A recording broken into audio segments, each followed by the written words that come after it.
যে আমাদের যে গণ অভ্যুত্থান, এটাকে ভারতের শাসক গোষ্ঠী এই পরিবর্তনটাকে এখনো তারা মেনে নেয় নাই। একই সাথে আজকে অতীতে ফ্যাসিবাদের পলায়নকে, তাদের পরাজয়কে ভারতের নরেন্দ্র মোদী সরকার নিজের পরাজয় হিসাবে বিবেচনা করে আসছে।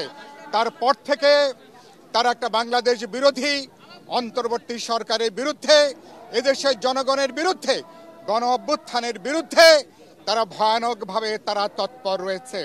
আমরা বলেছি তারা চেষ্টা করছে বাংলাদেশে একটা সাম্প্রদায়িক উস্কানি তৈরি করে একটা হিন্দু মুসলমান একটা দাঙ্গা, একটা সাম্প্রদায়িক উত্তেজনা এটাকে তৈরি করবার জন্যে।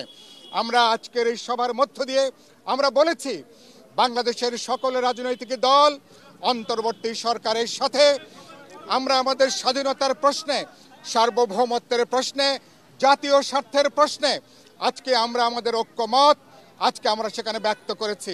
আমরা বলেছি কোনো ধরনের ভারত উস্কানিতে আমাদের জনগণ এখানে পা দেবে না।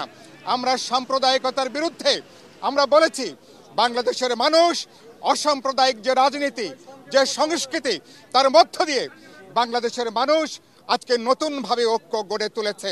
আমরা সরকারকে বলেছি পরিষ্কার এই বার্তা দেবার জন্যে, সেই বার্তাটা হচ্ছে ভারতে যদি বাংলাদেশকে অস্থিতিশীল করে তুলতে চায়, তারা যদি বাংলাদেশের নিরাপত্তা নিয়ে তারা যদি খেলা করতে চায়, ভারতের নিরাপত্তাও কিন্তু ঝুঁকির মধ্যে পড়তে পারে।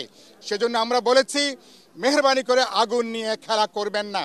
আমরা ভারতের সাথে বলেছি সৎ প্রতিবেশী সম্পর্ক রাখতে চাই, সমতা, ন্যায্যতা, সমঅংশীদারিত্বের ভিত্তিতে ভারতের সাথে যাবতীয় অমীমাংসিত সমস্যাগুলো আমরা ন্যায্যভাবে তার সমাধান আমরা করতে চাই। সরকারকে আমরা বলেছি ভারতীয় প্রচার মাধ্যম তারা যেভাবে আগ্রাসী তৎপরতা অব্যাহত রেখেছে, বাংলাদেশে আমাদের সকল গণমাধ্যম, আমাদের টেলিভিশন, সংবাদপত্র, অনলাইন, সোশ্যাল মিডিয়া আপনাদেরকে দেশের স্বার্থে, জনগণের স্বার্থে প্রকৃত তথ্য আজকে সার্ক শুধু অঞ্চল না, বিশ্বব্যাপী গ্লোবাল মিডিয়াতে আন্তর্জাতিক সম্প্রদায়ের কাছে এখানকার অসাম্প্রদায়িক যে ঐতিহ্য, সেই ঐতিহ্যকে আপনারা রক্ষা করবেন। আমরা বলেছি বাংলাদেশের মানুষ কোনো উস্কানিতে আমরা পা দেব না। সেই জায়গা থেকে জাতীয় ঐক্যকে আমরা রক্ষা করব যে কোনো মূল্যে। আজকের এই বৈঠকের মধ্য দিয়ে আমরা একটা প্রতীকী বার্তা দিয়েছি বিশ্ববাসীর কাছে, জাতীয় স্বার্থে বাংলাদেশের মানুষ আজকে ঐক্যবদ্ধ। এই ঐক্য কোনোভাবেই এই ঐক্যকে আজকে দুর্বল করা যাবে না।